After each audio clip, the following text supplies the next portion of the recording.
Assalamualaikum warahmatullahi wabarakatuh. Waalaikumsalam warahmatullahi wabarakatuh. Gimana kabarnya? Baik. Sebelum memulai pelajaran, mari kita berdoa dahulu. Silakan ketua kelas memimpin doa.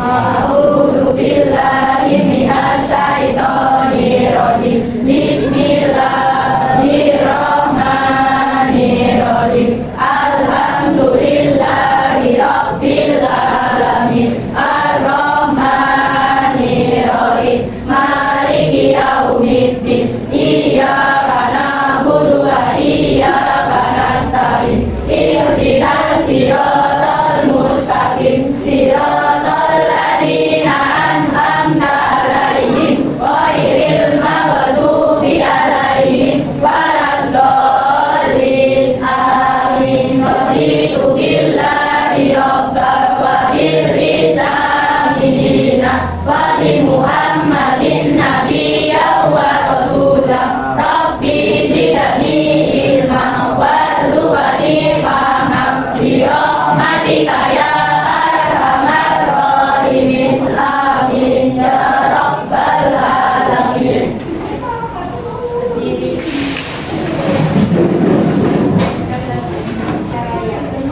Indonesia tanah airku, tanah tumpah darahku. Di sanalah aku berdiri, jadi pandu ibuku. Indonesia kebangsaanku, bangsa dan tanah airku. Mari kita berseru, Indonesia bersatu. Hiduplah tanahku, hiduplah negeriku, bangsaku, rakyatku semuanya. Bangunlah jiwanya, bangunlah badannya untuk Indonesia Raya. Indonesia Raya, merdeka, merdeka, tanahku, negeriku yang ku cinta. Indonesia Raya, merdeka, merdeka, hiduplah Indonesia Raya. Assalamualaikum warahmatullahi wabarakatuh. Waalaikumsalam warahmatullahi wabarakatuh. Silakan sama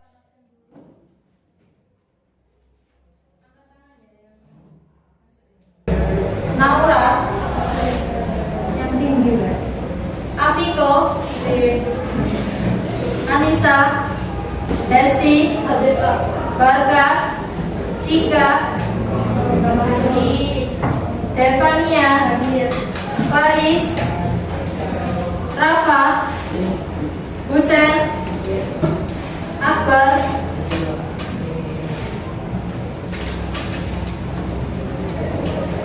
Aldi, Sonia,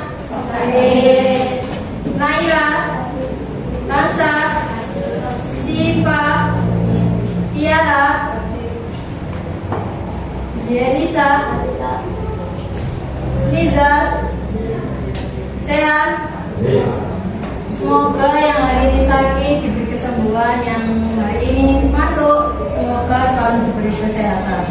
Amin. Sebelum masuk di materi, Kak Sama akan mau ngecek semangatnya dulu. Mana semangatmu? Ini semangatku, cicita.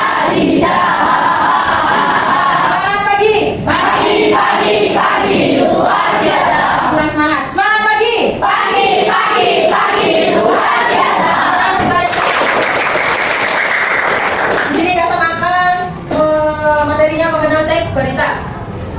Apa itu teks berita? Berita adalah laporan berisi informasi yang aktual, ya, yang aktual atau terkini, faktual, berdasarkan fakta dan menarik masyarakat luas.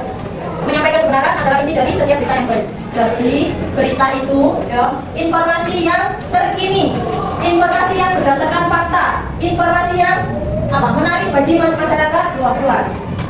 Selanjutnya, unsur berita adisimba. Apa sih sama adisimba? Adisimba itu singkatan, ya.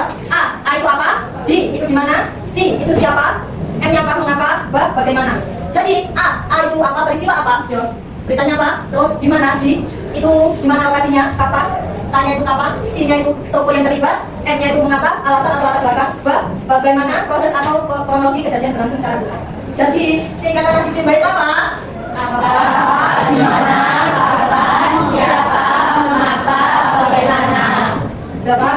Adisimba itu singkatan dari apa, di mana, kapan, siapa, mengapa, bagaimana. Harus ingat-ingat ini. Selanjutnya, membedah struktur berita. Membedah struktur berita yaitu kepala, ada kepalanya, kepala berita.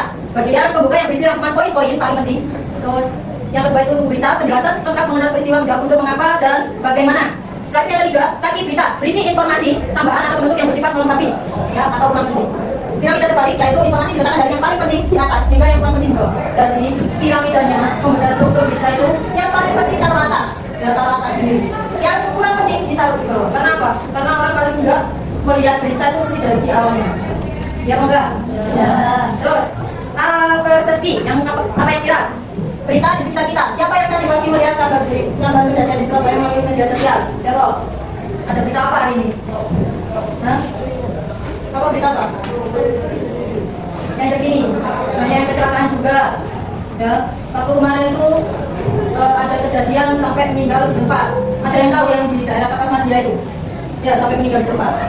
Itu. Terus pentingnya di era digital kita harus kritis membedakan mana berita asli dan mana berita yang hoax. Jadi kalian jangan langsung nge-share apa berita sebelum kalian benar-benar tahu aslinya.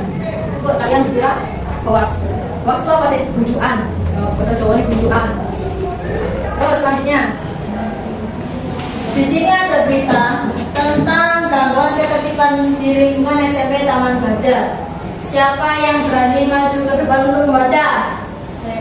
Silakan maju Afika. Silakan Afika baca. Berita begini, gangguan ketertiban di lingkungan SMP Taman Baja Surabaya. Surabaya punya pendidikan di Kota Pahlawan kembali menjadi sorotan. Kali ini dugaan aksi kenakalan remaja dilakukan terjadi di lingkungan SMP Taman Baja Surabaya. Insiden yang melibatkan sejumlah oknum siswa ini memicu perhatian serius dari pihak sekolah maupun wali murid. Kronologi kejadian berdasarkan informasi yang dihimpun di lapangan, aksi tersebut bermula dari perselisihan antar kelompok siswa yang berujung pada tindakan intimidasi dan gangguan aktivitas belajar mengajar. Meski tidak ada korban luka serius dalam insiden ini, kericuhan yang sempat terjadi di sekitar area sekolah menimbulkan keresahan bagi warga setempat. Respon pihak sekolah, kepala sekolah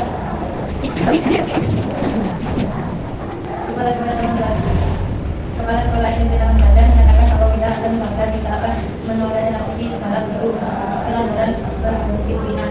Kami telah memanggil siswa yang terkait beserta orang tua masing-masing. Fokus kami saat ini adalah pembinaan karakter agar kejadian serupa tidak berulang kembali di masa depan. Tegasnya dalam keterangan resmi langkah sudah. Dari mana? Keterangan resmi. Silakan berdua kita tepuk tangannya. Siapa lagi yang berani maju? Siapa lagi yang berani maju yang keras suaranya? Ayo siapa lagi? Siapa lagi mulai dari ini langkah penanganannya ini? Siapa? Siapa? Depannya. Silakan maju depannya. Dia dari sini kan kelihatan? Di sini bacanya. Ambil lihat teman-teman. Sini. Dari langkah ini sampai nanti sini. Sudah dibaca. Lakukan penanganan untuk menghadapi situasi yang dekat. Aksi surat sekolah telah berkoordinasi dengan pihak berwajib. Bagikan Mas dan Dinas Pendidikan terkait langkah-langkah yang diambil mediasi. Pertemuan tertutup antara pihak-pihak yang berselisih. Peningkatan pengawasan, pengetatan keamanan di pintu masuk dan area luar sekolah pada jam pulang, program prosesi, pendampingan intensif oleh guru, spesialis BK bagi siswa yang terintegrasi melanggar aturan. Tepuk tangan untuk rekannya. Jadi lanjutannya berita itu, kalau baca berita, kalian harus tegas dan apa? Harus jelas juga biar audiensnya itu paham apa yang kamu bicarakan, ya. Terus ini selanjutnya himbauan bagi orang tua. Sosiolog pendidikan menilai bahwa fenomena kenakalan remaja di tingkat SMP seringkali dipicu oleh faktor lingkungan dan kurangnya literasi digital dalam penggunaan media sosial. Masyarakat dihimbau untuk lebih proaktif mengawasi pergaulan anak di luar jam sekolah agar tidak terjerumus ke dalam lingkaran konflik yang merugikan masa depan mereka. Hingga berita ini diturunkan, situasi di SMP Taman Gajah Surabaya dilaporkan sudah kembali kondusif dan kegiatan belajar mengajar berjalan normal dengan pengawasan ekstra dari staf pengajar. Laporan dari tim redaksi lokal Surabaya. Seperti itu, Afifo. Ya. Ya, sudah sampai di sini ada yang tanya kan? Tidak. Ada. Siapa? Depannya. Apa depannya? Jelaskan apa yang dimaksud dengan unsur 5W tersebut dalam sebuah berita dan mengapa unsur tersebut sangat penting dalam proses analisis.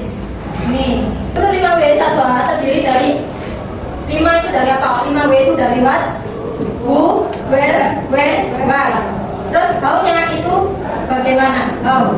Unsur ini penting karena apa? Karena merupakan fondasi informasi yang menjamin kelengkapan isi berita. Dengan menganalisis keenam unsur ini, pembaca dapat memahami peristiwa secara utuh dan terhindar dari kesalahpahaman. Jadi harus ada 5W1A. Kalau nggak ada 5W1A, beritanya kosong nanti. Paham? Sekarang banyak dasar yang tanya. Dalam struktur berita terdapat bagian yang disebut kepala berita. Apa fungsinya dalam memudahkan pembaca melakukan analisis cepat? Angkat tangan yang bisa. Apa Vika? Kepala berita atau head berfungsi merangkum isi intisari dan atau poin paling penting dari sebuah peristiwa bagian. Ini biasanya mengandung unsur apa, siapa, di mana, dan kapan. Fungsinya adalah memberikan gambaran besar kepada pembaca secara instan sebelum mereka mendalami berita di bagian buku teks. Benar. Tepuk tangan untuk Vika. Selanjutnya, pasal akan tanya lagi. Apa perbedaan antara fakta dan opini dalam sebuah teks berita dan di mana yang harus lebih dominan? Siapa? Angkat tangan. Apa Naila? Fakta adalah bagian data yang diurut, bukti dan data objektif, sedangkan opini adalah pandangan nilai atau anggapan seseorang terhadap kejadian tersebut. Dalam teks berita, terutama berita tempat atau fakta harus lebih dominan untuk menjaga objektif dan netralitas informasi agar pembaca bisa menyimpulkan sendiri peristiwa yang terjadi. Benar teman-teman? Benar. Untuk Naila. Kasam akan membagikan lembar kerja peserta didik. Saya jelaskan. Jadi sini, baca teks ditayangkan pada proyektor yang tadi ya beritanya. Nanti kalian isi analisis unsur-unsur berita menggunakan tabel adiksi Mbak. Ya, contoh di sini peristiwa apa yang terjadi, ya. Selanjutnya di mana lokasinya, kapan peristiwanya, siapa saja yang terlibat, terus mengapa peristiwanya terjadi, terus bagaimana. Setelah itu, nah, ini kalian rangkum bawahnya, dirangkum. Setelah itu dirangkum bawahnya teks berita tadi kalian rangkum. Paham?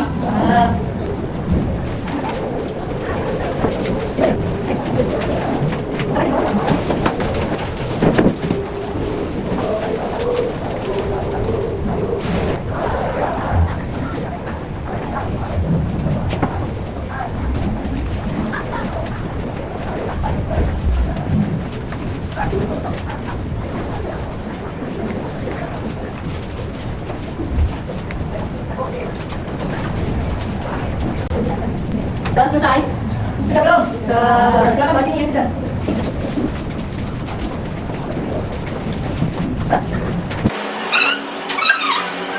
Sebelum kalian pulang, mari kita berdoa. Semoga materi hari ini bermanfaat dan pulang kalian dengan selamat. Silakan kita kelas memimpin doa. Berdoa dimulai. A'udzu billahi minasy syaithanir rajim. Bismillah.